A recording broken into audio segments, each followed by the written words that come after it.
aujourd'hui, François, vous avez décidé de nous ouvrir les yeux sur un artisanat tout à fait original, très beau, Oui.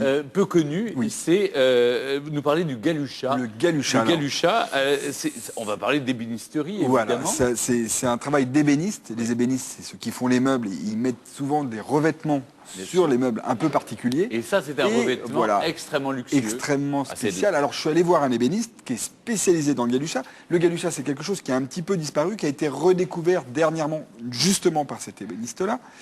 Et c'est comment mélanger le bois et la peau de poisson.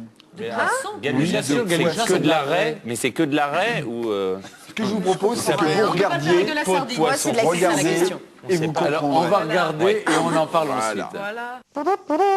De la corne, de l'os, de la nacre, une peau de poisson. Alors, avec toutes ces choses-là, je vais vous confectionner, vous fabriquer une petite potion pour vous ensorceler. Non, en réalité, ce sont ces matières-là qu'utilise un ébéniste pour recouvrir certains meubles. Et aujourd'hui, on va rencontrer un ébéniste qui va nous parler un peu de son métier. Notre ébéniste d'art s'appelle Jérôme Cordier. Son métier, c'est de créer des meubles. À ne pas confondre avec un menuisier qui travaille, lui, dans l'agencement du bâtiment. Faut pas tout mélanger. Inspiré par l'art déco, son mobilier privilégie les belles courbes et les matériaux nobles. J'utilise beaucoup des matières qui sont effectivement des matières de luxe, des lacs, des pierres. Alors ça, c'est du jade. De la jade, d'accord.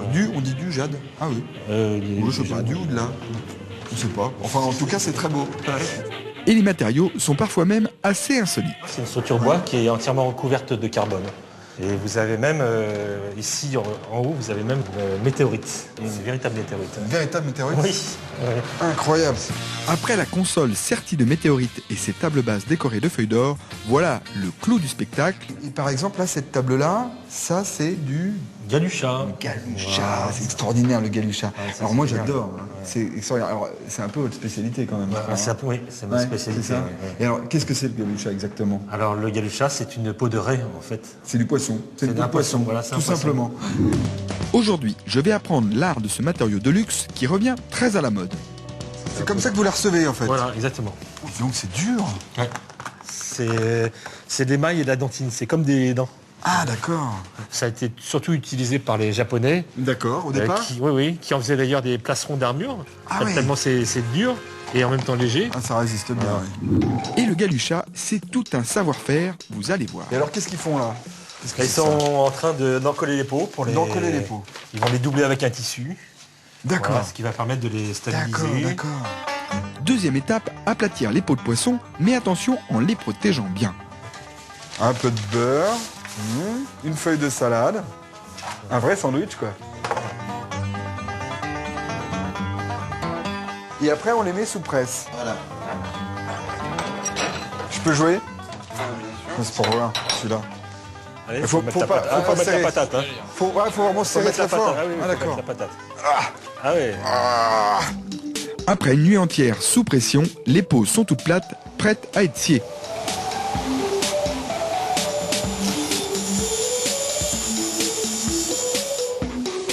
Génial, merci Mickaël.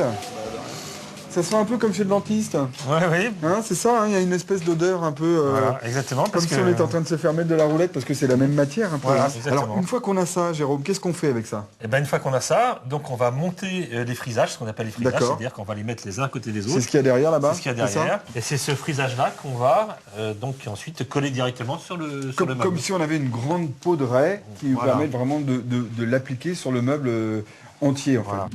Et cette ultime étape de plaquage, c'est moi qui vais m'y coller, mais pas avec un meuble, avec une boîte pour commencer.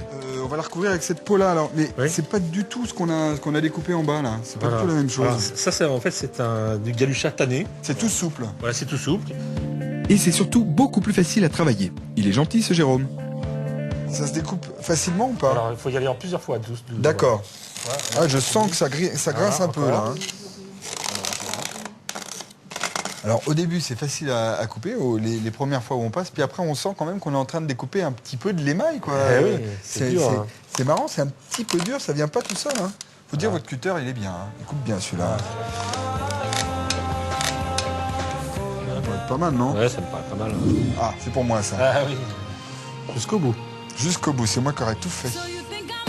J'en colle la boîte, je pose la peau et je maroufle tout ça pour éliminer les bulles d'air parce que c'est quand même mieux sans. Facile oui, presque. Hein.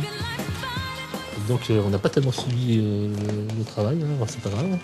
Comment ça, on n'a pas suivi le Donc travail ça c'est bon, ça va. C'est un peu de travers notre affaire. Un peu de travers, c'est pas terrible, franchement. Jérôme est en train d'essayer de rattraper un peu mes bêtises parce que je crois que je n'ai pas très bien placé le couvercle. Hein bon. Mais a priori, ça devrait aller. On va s'en sortir. On va s'en sortir. Mais c'est bien collé. Hein, c'est bien collé. C'est bien collé. Ah, c'est tellement bien collé qu'on peut plus le... C'est bon, Jérôme a sauvé la boîte. Ouf. Allez, cette fois-ci, je la finis, ça rigole plus.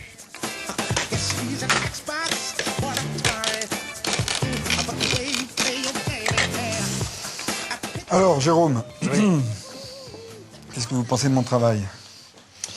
Bah écoutez, non, c'est pas mal, hein, on s'en est bien sorti. Hein. Hein Oui. Bon, Stéphane, je termine votre boîte et je vous l'apporte sur le plateau. Vachement bien. Bon alors, François, elle est terminée la Et boîte? là, voilà, Stéphane, regardez. Elle est Elle est très super. belle. C'est pour vous, c'est un cadeau. C'est un cadeau. Voilà. Oh non, C'est un j'ai beau de la cadeau. chance. Vous Voilà. l'avez fait de vos blancs chemins? De mes blancs chemins, heureusement aidé par Jérôme Cordier, que je remercie beaucoup. Heureusement, oui. C'est super. Il faut savoir que ce monsieur, cet ébéniste, il a quand même retrouvé la méthode pour faire du galuchat sur les meubles. La On recette. avait perdu la méthode. On avait perdu la méthode, qui est, en fait, c'était une technique qui était à la mode jusque dans les années 40 avec l'art déco, et on a perdu la méthode, et lui, il l'a retrouvée, et d'ailleurs, il est labellisé EPV, Entreprise du bâtiment vivant. On voit que vous avez du mal quand même à coller. Ah oui, c'est vraiment comme des petites dents qui seraient collées les unes aux autres. Parce qu'on assez sent bien, surprenant. c'est une matière très dure, Très, en très fait, dure. et il faut la tanner vraiment pour qu'elle devienne plus malléable et Alors, souple. soit pour recouvrir des boîtes, on la tanne, soit pour recouvrir des meubles, on fait ce qu'on a vu dans le sujet, c'est-à-dire qu'on on les aplatit et on les colle les unes aux autres pour avoir une grande Et à ce toile. moment-là, ça fait des plaques rigides. Des un plaques- petit peu voilà. comme des plaques de bois Exactement. en marqueterie ou un truc comme Alors, ça. on va aller voir les quelques Voilà, meubles que les vous avez quelques meubles apportés. qui nous ont Mais été moi, il y a prêtés. une curiosité. D'où vient, pourquoi, alors qu'on sait que c'est de la raie, pourquoi on appelle ça du galuchat? Alors, je vais vous raconter ça, en allant voir les meubles. Racontez-moi, ça m'intéresse.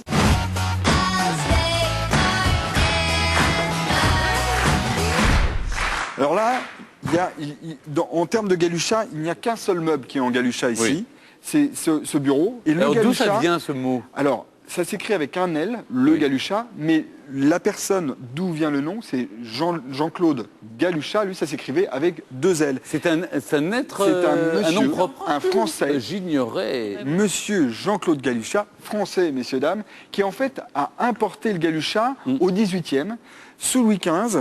Et Madame de Pompadour était friande de ces petites boîtes que Monsieur Galuchat fabriquait.